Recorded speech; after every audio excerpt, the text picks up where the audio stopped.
Hi everyone, welcome back to our channel. পোনপ্ৰথমে আপোনালোকক নতুন বছৰৰ বহুত শুভেচ্ছা আৰু লগতে আগন্তুক মাঘ বিহুৰ আপোনালোকক বহুত শুভেচ্ছা জনালোঁ।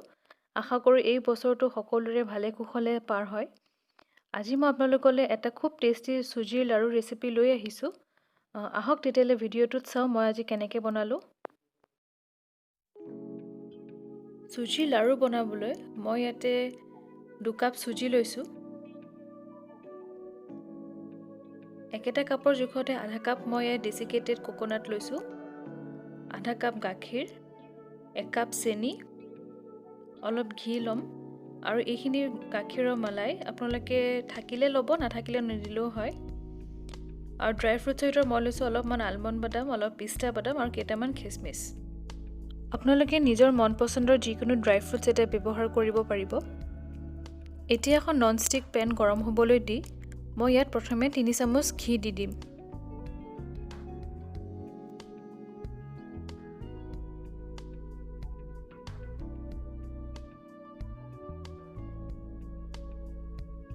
ঘিখিনি গলি অহাত মই ইয়াতে প্ৰথমে ড্ৰাই ফ্ৰুটছখিনি অলপ সময় ভাজি ল'ম। ড্ৰাই ফ্ৰুটছখিনি এইদৰে ভাজি ল'লে সোৱাদটো অলপ ভাল হয় খাবলৈ। বেছি দেৰি ভাজিব নালাগে। দেখিছেনে খিচমিচখিনি ফুলি আহিছে, এইখিনি মই এতিয়া কাঢ়ি ল'ম।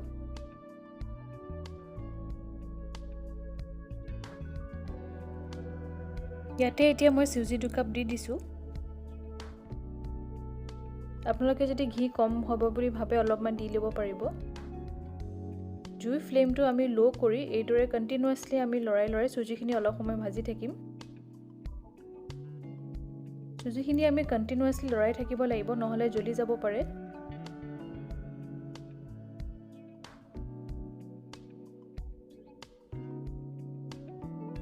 এইদৰে লৰাই আমি গোটেইখিনি ভালদৰে অলপ সময় ভাজি থাকিম। চুজিখিনি ভাজি থাকিলে গম পাব যেতিয়া অলপ খৰখৰীয়া নিচিনা হ'ব, এটা দানা হৈ গ'লে এইখিনি তেতিয়ালৈকে ভাজিব লাগিব। এয়া চাওক, মই আপোনালোকক ওচৰৰ পৰা দেখাই দিছোঁ। এইখিনিতে মই ইয়াতে ডেচিকেটেড কোকোনাটখিনি দি দিম। আপোনালোকে ইয়াতে ফ্ৰেছ নাৰিকলো ব্যৱহাৰ কৰিব পাৰে। নাৰিকলটো মই আগতে দিয়া নাই, যিহেতু নাৰিকলটো ভাজোঁতে বেছি সময় নালাগে, চুজিটো অলপ সময় লাগে, সেইকাৰণে চুজিটো অলপ সময় ভাজাৰ পিছত আপুনি নাৰিকলটো দিব পাৰে। এইখিনিও আমি 5-6 মিনিট ভাজি ল'ম। এয়া চাওক, চুজিখিনি এটা দানাৰ নিচিনা হৈ গৈছে।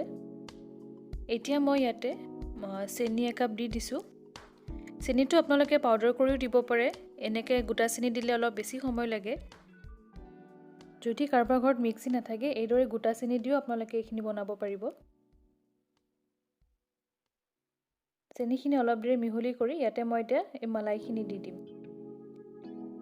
এইখিনি দিলে এটা খুব ক্ৰিমি টেক্সচাৰ আহে আৰু এটা নিজৰে সোৱাদ থাকে। এইটো একেবাৰে অপশ্যনেল হয়। এইখিনি আকৌ ভালদৰে মিহলি কৰি দিম।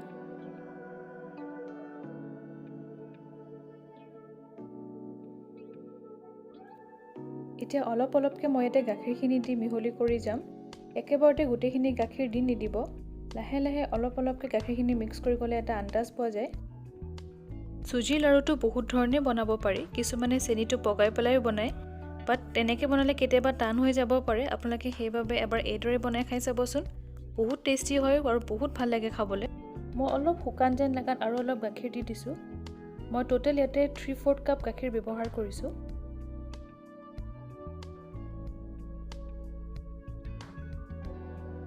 এই দেখিছেনে, গোটেইখিনি ভালদৰে এতিয়া পেনখনৰ পৰা এৰি আহিব লৈছে। চুজিখিনি ঠাণ্ডা হোৱাৰ পিছত আকৌ আগৰ নিচিনা এটা দানাৰ নিচিনা খুৰখুৰীয়া হৈ যায়। এতিয়া এইদৰে লাগি থকাৰ কাৰণে লাড়ুটো একো বেয়া নহয়। মই গেছটো অফ কৰি এইখিনি ঠাণ্ডা হ'বলৈ দিম আৰু ইয়াতে এতিয়া আমি ভাজি ৰখা ড্ৰাই ফ্ৰুটছখিনি দি দিম।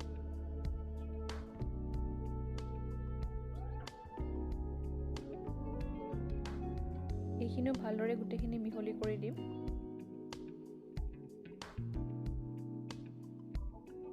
আৰু এতিয়া মই এইখিনি অলপ সময় ঠাণ্ডা হ'ব দিম। এয়া চাওক, চুজিখিনি ঠাণ্ডা হোৱাৰ পিছত সেই আগৰ নিচিনা খুৰখুৰীয়া হৈ গৈছে।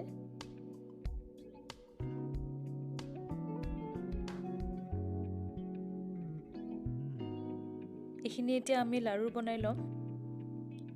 সামান্য অলপ মিশ্ৰণটো লৈ আপোনালোকৰ নিজৰ ইচ্ছা মতে কিমান সৰু ডাঙৰ কৰে সেইটো হিচাপত বনাই ল'ব পাৰিব।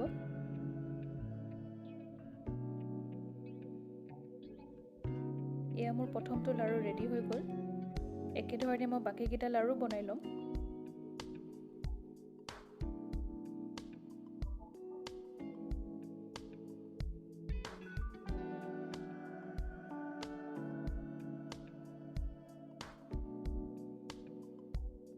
এয়া আমাৰ চুজি লাৰুকেইটা ৰেডি হৈ গ'ল। এইটো এইদৰেও পৰিৱেশন কৰিব পাৰি। মই অলপমান ডেজিকেটেড কোকোনাট থকাৰ কাৰণে লাৰুকেইটা ইয়াত অলপমান ওপৰত এইদৰে লগাই দিলে দেখিবলৈও ভাল হয়। লাৰুকেইটা এইদৰে নাৰিকলখিনি ওপৰত লগাই দিছোঁ।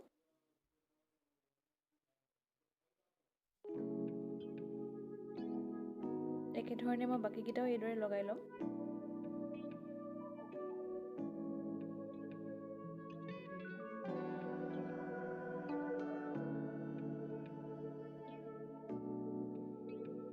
এয়া আমাৰ একদম টেষ্টি চুজিৰ লাৰু ৰেডি হৈ গ'ল।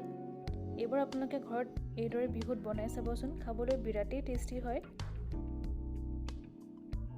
আৰু লগতে যিসকল আজি আমাৰ ভিডিঅ'টো প্ৰথমবাৰ চাইছে তেওঁলোকে প্লিজ আমাৰ চেনেলটো ছাবস্ক্ৰাইব কৰি দিব।